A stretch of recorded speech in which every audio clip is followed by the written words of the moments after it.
Do you have an Instagram account? I bet you do. I mean, who doesn't have one?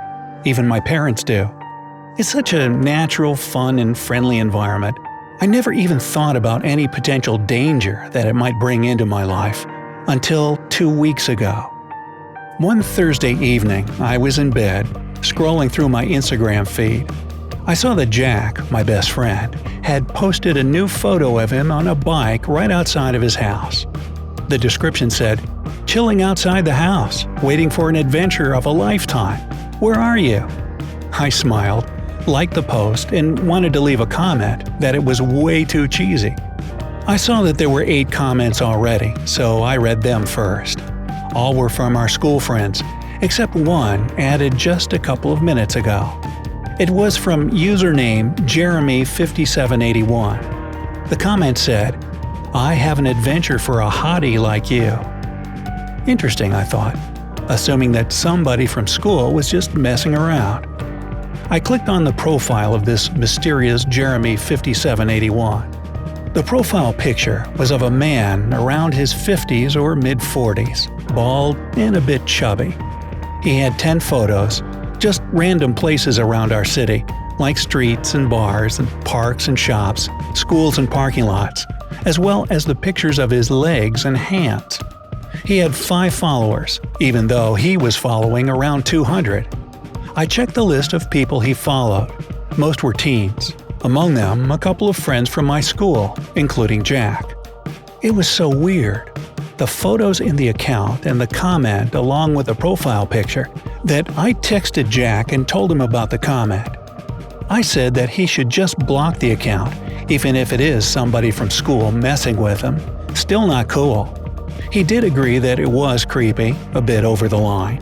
He blocked Jeremy5781, and I went on browsing my feed, liking and commenting random posts.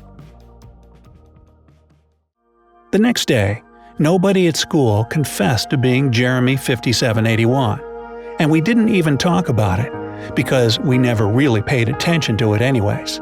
Just a random spam or whatever it was. We walked back home as we lived close to each other, and school was just 20 minutes away. Our parents were friends and thought that some physical activity like walking back from school was healthy and good for us. We didn't share their opinion, but couldn't really do anything about it. Well, at least they were dropping us off at school in the mornings. We were walking home, arguing which game was the greatest of all time. So Jack was arguing for Fortnite. I was raving for Warcraft when I suddenly looked back and noticed a black BMW driving slowly on the road right behind us. I thought it was weird that the road was absolutely empty, but the guy was still driving behind us. I told Jack about the car, and at first, we dismissed the idea of being followed. However, he continued driving right behind us for another 10 minutes, which brought about an uneasy feeling. We reached my house, and I told Jack he should definitely come inside with me. Once inside, we looked through a window and saw the car speed up and turn off our street. That was really creepy. But again, maybe we were paranoid or watched too many action movies. We talked about it a little, but then couldn't agree whether we were followed or not. Besides, there was no reason to follow us. We were the most ordinary teens out there, and the same went for our parents. Anyway, Jack stayed until dinner as it was Friday, and there was no school tomorrow. The next day, I went over to his place as we had to work on a project for our literature class. His parents were away for the whole day and were supposed to come back late at night. They owned a construction company with lots of projects, so they worked most weekends. We spent about 20 minutes on the project instead of the 2 hours we had planned on. We watched a bunch of videos on YouTube, played various computer games, still not agreeing which one deserved to be named greatest of all time. In the evening, we ordered pizza and picked out a horror movie called Get Out. We were in his living room, setting up the audio system and getting ready for a night of horror, when we heard a knock on the door. Ah, pizza, I thought. Jack took the money and went to the door, but as his parents always do, he first peeked through the window to make sure it was the pizza guy. However, a couple of seconds later, I heard him whispering in panic, "Thomas, upstairs, now," gesturing to follow him to his room. He looked nervous. I had no idea what was happening. Once in his room, I asked him what was up with him. He said, "It wasn't our pizza guy. It was another guy, wearing all black, like in the movies, a killer." "Come on, Jack, there's nothing wrong with wearing black. Are you sure it wasn't the pizza guy?" "Dude, he didn't have pizza," said Jack. "Are you messing with me? Let's go down and check one more time." I didn't believe him. I thought he was trying to get me into the horror movie mood. We went back to the front door and looked through the window. Nobody was there. "Your trap didn't work, Jack. I see right through you." Right when I said that, we heard noise coming from the kitchen. We tiptoed slowly and quietly into the kitchen and heard some scratching sounds.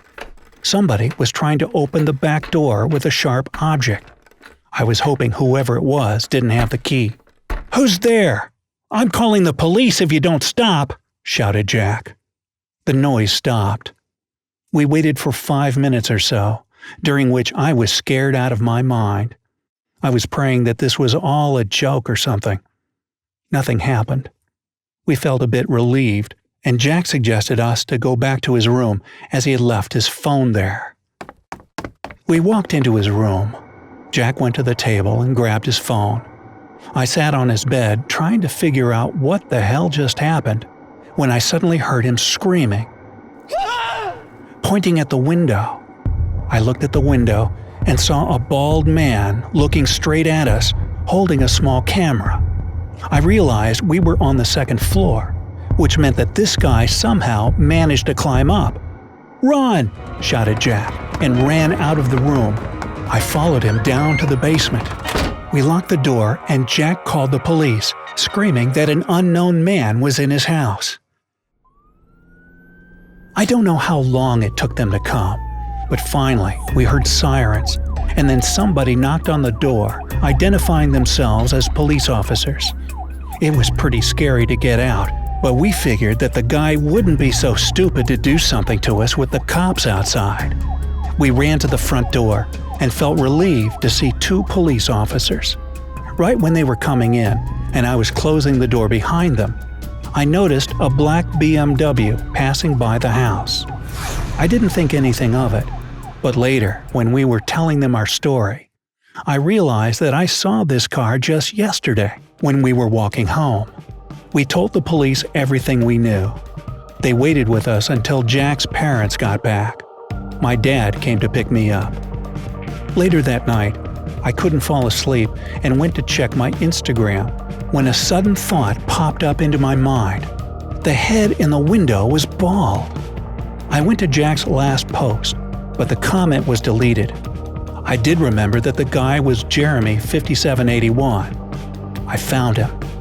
Jeremy 5781 was the guy we saw in the window. I sent the screenshot to Jack without saying anything to see if he would recognize him as well. "Dude, that was him in the window," replied Jack.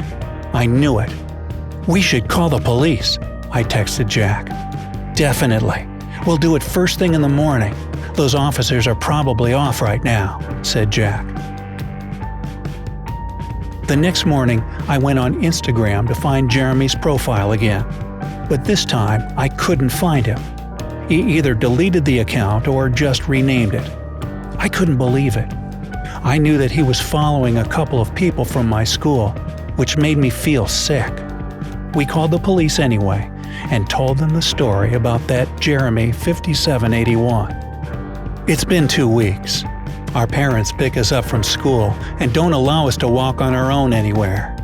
Jack's parents either take him with them to work on the weekends, or they make sure that one of them stays at home with him. That BMW was never discovered, and Jeremy 5781 is still out there, probably liking someone's photos and leaving random comments.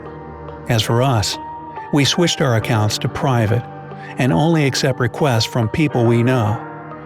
Every time I get out of school, I still check the street for that black BMW.